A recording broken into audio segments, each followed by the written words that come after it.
Je, unahitaji taarifa kamili na uchambuzi wa ndani zaidi? Jiunge sasa katika grupu letu la WhatsApp kwa malipo nafuu kabisa. Utapata uchambuzi wa kila siku, mchana na jioni, update za dunia kwa haraka zaidi, fursa ya kumuuliza maswali Rahby papo hapo na kupata majibu ya haraka zaidi kutoka kwake. Usikose nafasi hii adhimu. Jiunge sasa na uwe mbele ya taarifa kuliko wengine. Tupigie kwa simu namba 0654467177 au tuandikie ujumbe ni unge na Rahby. Tutakuunga moja kwa moja. Amerudi nyuma mpaka nje ya uwezo. Wanakusudia tumerudi nyuma mpaka nje ya uwezo wa range ya makombora, yani nje ya uwezo wa range ya makombora, ndio anachokusudia. Sasa nje ya uwezo wa makombora, chukua kauli ya Donald Trump kuwa nje ya uwezo wa makombora ni wapi? Ndio unasikia zile ndege zimeenda Cyprus, ndio zile ndege zimerudishwa nyuma kule. Kwa hiyo turudi kwenye kauli ya Generali Ibrahim Jabari kuwa wametukimbia hapa, wamepeleka mbali kule, lakini tutawafikia huko huko. Tuchukue kauli ya Donald Trump kuwa Irani hana uwezo wa kushambulia, au tuchukue kauli ya Ibrahim Jabari kuwa Marekani wamekimbiza ndege zao, ambayo inaungana na kauli aliyosema Peter Hegseth kuwa tuko nje ya uwezo wa adui mpaka pale tutaporudi tena kukaa sawa ili tuweze kuondoa. Wanasema kwa ni tutachukua udhibiti mzima wa anga ya Irani. Hilo sina shaka.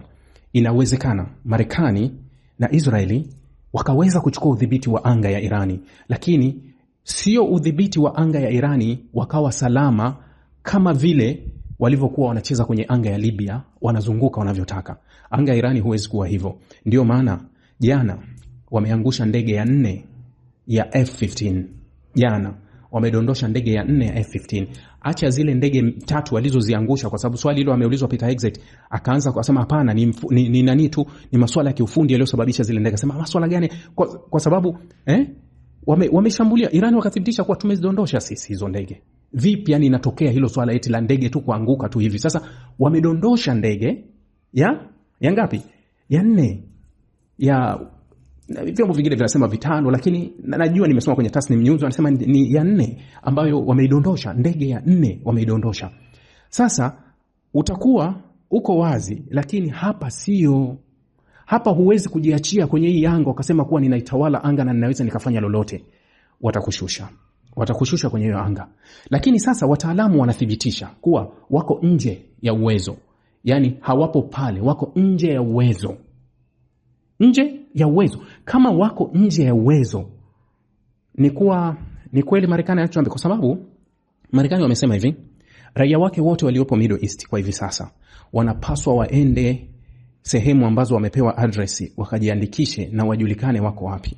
Marekani ameleta ndege za C-17 zinakuja Mashariki ya Kati, na wanajaribu kuwakusanya raia wao waliopo Mashariki ya Kati, ima watawavusha kwenye nchi kwa nchi, boda kwa boda, ili waweze kufika kwenye nchi ambazo zinaweza ndege kufanya kazi, ili waweze kuwasafirisha.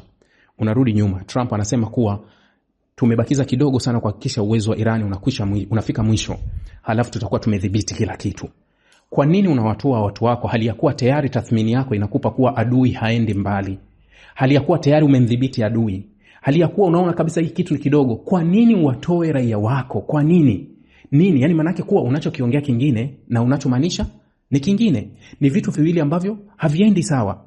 Yani unatudanganya. Sasa nilianza na ile la Uturuki. Uturuki imetoa taarifa. Hakan Fidan anasema tumezuia makombora yaliyokuwa yamerushwa na Irani, ballistic missile. Yalirushwa na Irani na yalikuwa yanaelekea wapi? Yanaelekea Uturuki. Yamevuka kwenye anga ya Syria, ya Lebanon na Syria. Sasa ukivuka anga ya Syria unajua unaenda Uturuki. Kupitia mifumo ya ulinzi wa anga ya NATO, Uturuki ikaweza kupangua ile makombora na ikawajulisha washirika wa NATO. Sasa washirika wa NATO hapa wanafanya nini? Maana yake Uturuki ni NATO, na NATO huwa wanapenda sababu sana ya kutisha wenzao kuwa NATO tuna kifungu cha 5. Kitu ambacho Ukraine analia kila siku kuwa mimi nataka kuungwa NATO. Kwa sababu gani? Nikiwa NATO nitakuwa na uhakika wa ulinzi. Yani NATO watanipa ulinzi wa uhakika. Ndio anachokisema Ukraine kuwa anataka kwenda hapo kwa sababu atapata ulinzi wa uhakika. Sawa. Sasa NATO wameshambuliwa na mfumo uliotumika kupangua kombora ni wa NATO. Kuna vitu viwili. Kifungu cha 4 kinawataka NATO pale kunapotokea tishio wanatakiwa waite mkutano haraka wa dharura, waketi kujadili tishio. kwa mwanachama yoyote wa NATO ambaye atakuwa ameguswa. Uturuki ni NATO. Uturuki ndio jeshi kubwa zaidi la NATO Ulaya kuliko wengine wote. Uturuki ndio ana jeshi kubwa nyuma ya Marekani katika washirika wa NATO. Maana yake walitakiwa wakutane ili wajadili tishio hilo. Fidan alichokifanya, akampigia simu Araghchi. Akamuuliza, vipi mzee? Naona mmetuvurumushia. Akamwambia, msisahau kuwa mnayo kambi ya Marekani hapo kwenu. Kwa hiyo sisi wala hatuna shida na nyinyi, ni kambi ya Marekani, lakini hii ni ardhi ya Uturuki ambayo ni mwanachama wa NATO. Unadhani Irani hawajui? Ingekuwa mimi na washauri Irani, ningewaambia waachane na Uturuki. Sitamani kuona wanavuta nchi nyingine yoyote kwenye mzozo katika hizi nchi zilizobaki. Wangedili na hizi nchi zilizobaki, kwa sababu tayari kama kutikisa dunia wameshaitikisa, imeshika kwenye engo. Wasiende tena zaidi ya pale, wabaki tu pale pale walipo. Ningewashauri hivyo. Lakini kifungu cha 5 cha NATO kinataka washirika wa NATO kujibu tishio lolote la mshirika wao, yani waingie kwa pamoja. Maana yake NATO walikuwa wanapaswa waingie kwenye huu mzozo. Wako tayari? NATO wako tayari kuingia kwenye mzozo. NATO wana kitu kimoja, huwa na nguvu sana na huwa wana midomo sana pale wanapogundua kuwa adui aliyo mbele yao ni dhaifu na wanaweza wakammaliza mara moja. Rudi kasikiliza rekodi zote wakati wanazungumza kuhusu Libya. Kawafuate viongozi wa NATO wakati huo, uwaone kina Donald Rumsfeld walivyokuwa wanaongea. Hao utawaona washirika wa NATO walichokuwa nakiongea. Wanapenda adui asiye na nguvu. Naenda kaangalia wakati wa Syria. Naenda kaangalia wakati wa Iraq. NATO jinsi wanavyozungumza. Halafu naenda kawafuate NATO wa miaka hii 2020. Wamezungumza nini kuhusu Urusi? Kwa sababu ni mara kadhaa makombora ya Urusi yamepiga Poland. Yamevuka. Urusi drone zinatembea kwenye anga kabisa za NATO. Mara nyingi. Finland wamelalamika, Latvia wamelalamika, Slovakia pale wamelalamika kuwa Urusi anatembeza drone kwenye anga yetu NATO. Lakini NATO hata hawajaitisha kifungu cha 4 cha kukutana ili waje kufanya kazi kwa kifungu cha 5, kwa sababu NATO asili yao hawawezi kukabiliana na adui mwenye nguvu. Kwa nini? Mfano, hivi sasa nchi za Mashariki ya Kati zinalalamika, Marekani ametuacha na hatulindi, tunajilinda wenyewe. Hivi ulishawahi kuwaza kuwa, nakumbuka kwenye shambulizi la Irani mwaka jana pale Qatar, kilichotokea Qatar alienda kusaini mkataba mkubwa na Marekani. Marekani akasema atakayemgusa Qatar sasa amegusa Marekani. Qatar wakavimba na ule mkataba, wakazidi kupeleka mabilioni ya dola kwa Marekani. Hebu hiki kinachoendelea hivi sasa pale tunakiona wote. Nani anailinda Qatar? Nani anailinda Qatar? Kwa sababu nimemsikia msemaji wa Wizara mambo ya nje mara kadhaa, Majid Al-Ansari, anasema tunapangua makombora, tunazuia, tuna it's not yani sisi Qatar sio kwa ushirikiano na Marekani. No. Qatar hela zake zinaenda wapi? Si analipwa. Si anamlipa Marekani kumlinda? Sasa nani anamlinda? Niliona lile andiko lile la Kuwait, wanasema kuwa kwa miaka 36 tulijua sisi tunalindwa na Marekani, tumekuja kugundua sisi ndio tunamlinda Marekani. Hebu angalia Kuwait inavyovuja. Hebu angalia Qatar panavyovuja. Watu mliopo Qatar najua mmo. Watu mliopo Kuwait najua mmo kwenye magrupu. Watu mliopo pale Bahrain najua mpo kwenye magrupu. Najua mnanitumia message, tunazungumza, tunawasiliana.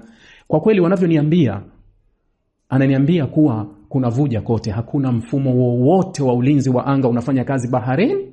Hakuna mfumo wa anga unaofanya kazi Kuwait. Yani ni wanapiga wanavyotaka. Sasa hawa wote wanalipia ulinzi kwa Marekani, lakini wanajilinda wenyewe hivi sasa. Hawawezi tena kulindwa.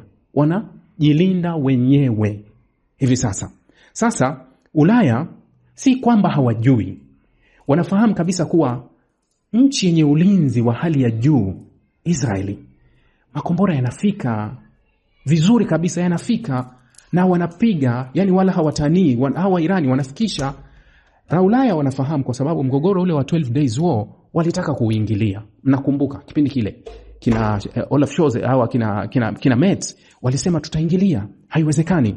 Irani akawaambia sawa, ingilieni, lakini msisahau kitu kimoja tu, kuwa popote nyinyi Ulaya mlipo nchi zenu, sisi uwezo wa kufika hapo tunao. Yani sisi tunayo makombora yanayofika hapo kwenu. Sasa wakiangalia kuwa Israeli yuko solid, mfumo wa ulinzi wa anga upo kila kilomita chache umewekwa, lakini anafikika, panavuja. Sisi wenye mifumo ya kawaida, je, tunamudu kufika huko au itakuwaje? Kwa hiyo Ulaya wanajua kabisa kuwa hali sio nzuri sana kujifanya kuendelea kufanyisha beef na hawa Irani. Ndio maana Ulaya hutowasikia kuzungumza hili kuhusu NATO, hutowasikia kukaa kujadiliana kuhusu NATO, hutowasikia kwa sababu always wanapenda adui mwepesi, hawataki adui mzito wa kupambana naye. Ndio walivyo hawa Ulaya. Jamani, nashukuru sana haya mazungumzo ya jioni, asanteni. Nimewapa dakika kiasi inshallah tutazungumza kwa sababu ya kuzungumza yako mengi. Nilitaka kuzungumza haya kwa sasa, na poleni kwa kuwa mazungumzo yamegawika sehemu mbili kutokana na wakati yanarekodiwa haya kukaa sehemu moja. Shukrani sana, asanteni.